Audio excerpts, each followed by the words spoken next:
only if you have the tag name. That is second approach. The third approach is type defined structures. So you may get question like explain the different types of structure declarations. So tag structure, structure variables. Third one is type defined structure. In this case, what happens? The structure definition associated with the keyword type def.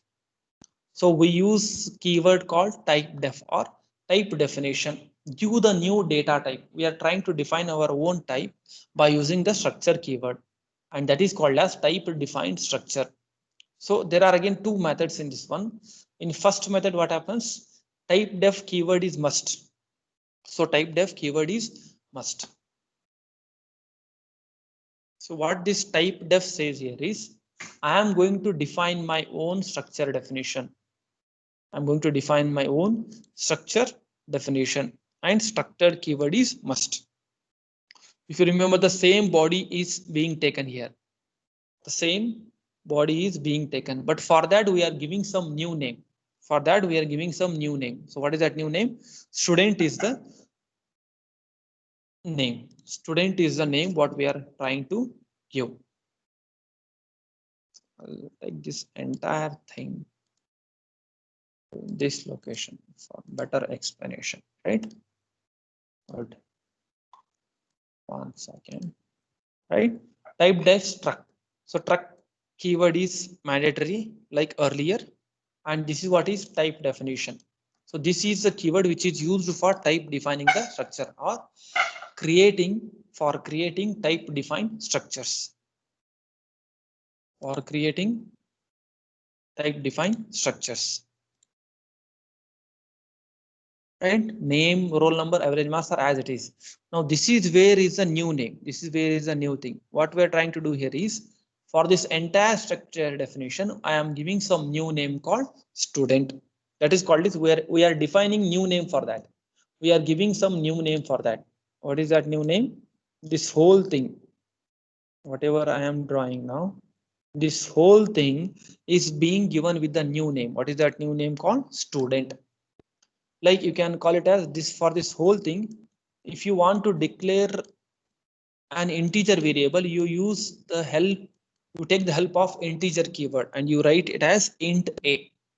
But similarly, for this whole thing, I don't want to write this. You want to save this space at the later stages when you are declaring variables. So we are giving some name for that called student. In this place, you can give any names, any type definition names you can give, whichever you feel comfortable, you can give. Now here student is a type created by the user. We have created our own type. See here, int is a data type which is already present in C programming language.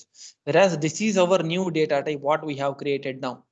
We have created our new data type and we have given new name for that as student. So this name anything can be chosen by the programmer. It can be called as user defined data type. And we can use this declare variables, that is student CSC comma ISC. We can use it like this because what student refers now, student is referring to nothing but this new type. What is that new type? New type is nothing but the structure type which is containing three members: name, roll number, and average marks. So basically what we are trying to refer here, student is a new data type. Like how you write, I think I had given comparison earlier, like how do you write int CSC comma ISE. In another approach, what we can see here, we had written like this, struct student. We'll take that one also, right? So three approaches are there. So here what we have done here is, in this case, instead of writing int CSC ISE, this is for normal variables. Now when you write struct student CSC comma ISC, this is with the help of tag name. But this, when you compare these two, this type and this type, when you compare these two, what happens here is, instead of using the tag name, we are giving our own name for that. What is our own name? Student. Here you can give your name also. Your name also. Say Kumar space CSC comma ISC. Then all the variables will be declared at later stage with the help of person called Kumar. So this is the flexible way the programmer can use. It is first approach in type defined structure. So another approach in type defined structure is Here we use the tag for the structure. As usual, we use the tag like struct student and write the definition of the structure first. In the second approach, we are writing the definition of the structure as it is. And while for creating a user defined data type, we follow these steps. What is that?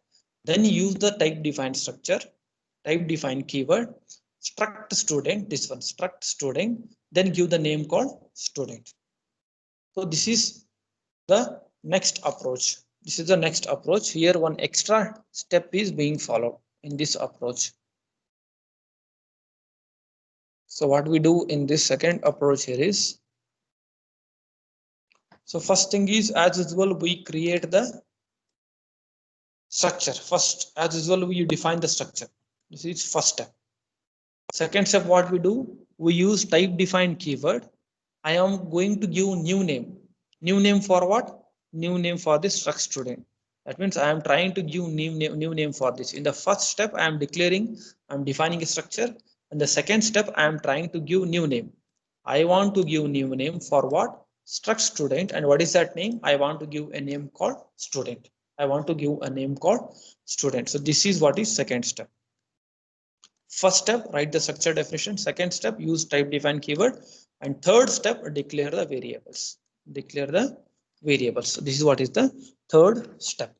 In third step, what we do, we just use this tag name. We just use this user defined name. What is the user defined name? Student followed by the variables what we want to declare. So this is what is third approach. Second approach in the third method. The next concept here is initialization of the structures. So when we have the structure, how can we initialize the structures? So when you have normal variable, because always we have to take comparison of normal variables. So when you have normal variable A, it is called as declaration. And if you want to give some initial values for that, this is how do we write int A equal to 10. This is first way of giving some initial value for the variable. So another way could be like this. So how you can write, instead of writing like this, along with the declaration only, you can give some initial values. That is another approach. That is int A equal to 10. So what it means here is A is an integer variable which is given with the integer value of 10. That is declaration along with the definition. So for the normal variables, we can give initial values in different ways. Similarly, for structure variable also we can give initial values, or we can assign some initial values for the structure. That is what is called as structure initialization. So that is what is called as structure initialization. So first method, what we do in the first method is specify the initializers within the brackets and separated by the commas when variables are declared as shown below. See here, now to save the space, I have taken different example, plus instead of writing them in the separate lines, I have taken them in the same line. I have taken them in the same line. I'll copy it. I'll come back. This first method of structure initialization. What it says, specify the initializers within brackets. So this is where we have specified initializers, and they must be separated by commas, comma and comma. They are separated by the commas when the variables are declared as shown below. This is what is variable. What is the variable? A is the structure variable. A is the structure variables of type what? Of type struct employee. Earlier there was an example of student. Now I have taken one more example for employee. So whenever you write like this, what happens? See, I have combined two things here, declaration along with the initialization. So from here to here,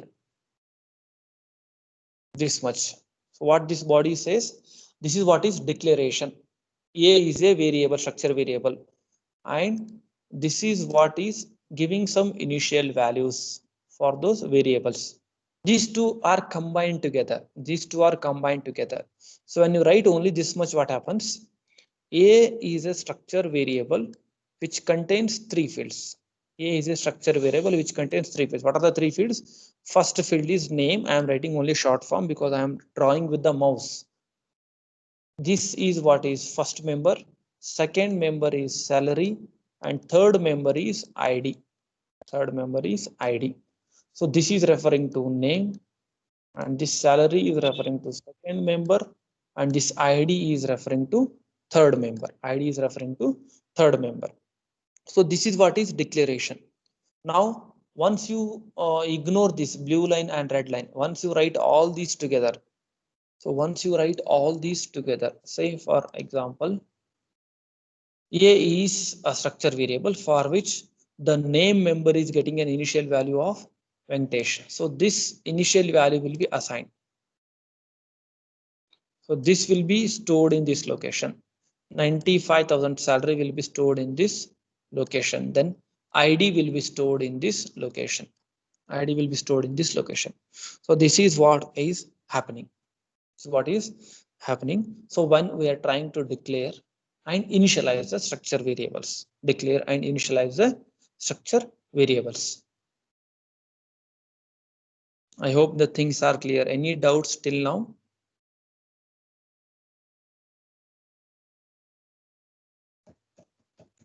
Right? What it says, so structure definition along with the initialization. That is first approach. That is whenever you are creating variables, give some initial values for them during the declaration itself. So what it does here is Venkatesh will be stored here, salary 95,000 will be stored here, and the ID will be stored in this particular location. That is first approach. The second approach of structure initialization is very similar to first approach, but the only thing here is we are taking it separately. The declaration part is being made separately from the definition part. So what we do, first we write definition part as it is, then we take help of the struct keyword employee, then we declare variable independently. Here what we are doing in first approach we are defining the structure, take the variable name and use some initial values.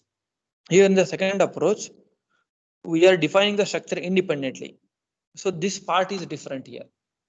Here this is entire structure definition. First we define it clearly first, then what we are trying to do, we are trying to declare the variables and assign some initial values. So it is being divided, it can be divided into two steps. That is the second method. So when we are initializing structure, there are some points which you should take. The structure cannot be initialized in definition, so it is not possible. That is, this is what is structure definition.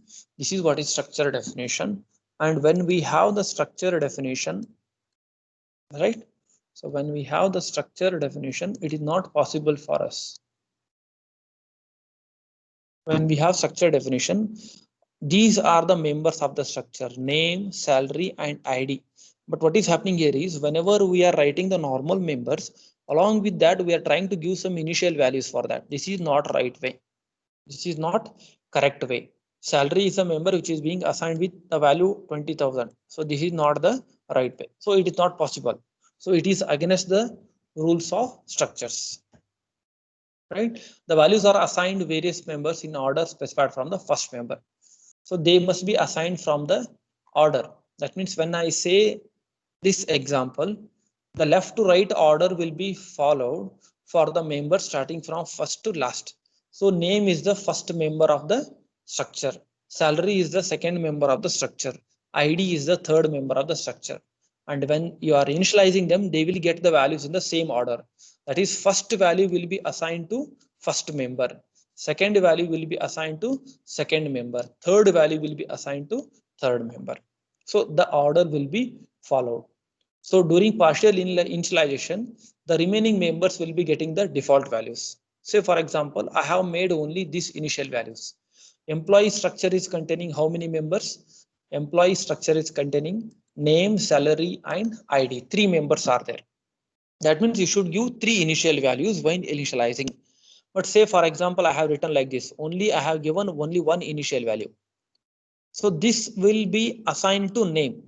But what about these remaining 2 members? These remaining 2 members will get default values. Even though you are not giving all the values for all the members, the remaining members will get the default values. So they will get default values for the members. Default values for integer is always 0.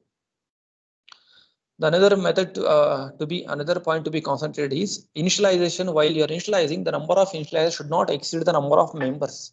It should not happen. That means the members are 3, initializers are also 3.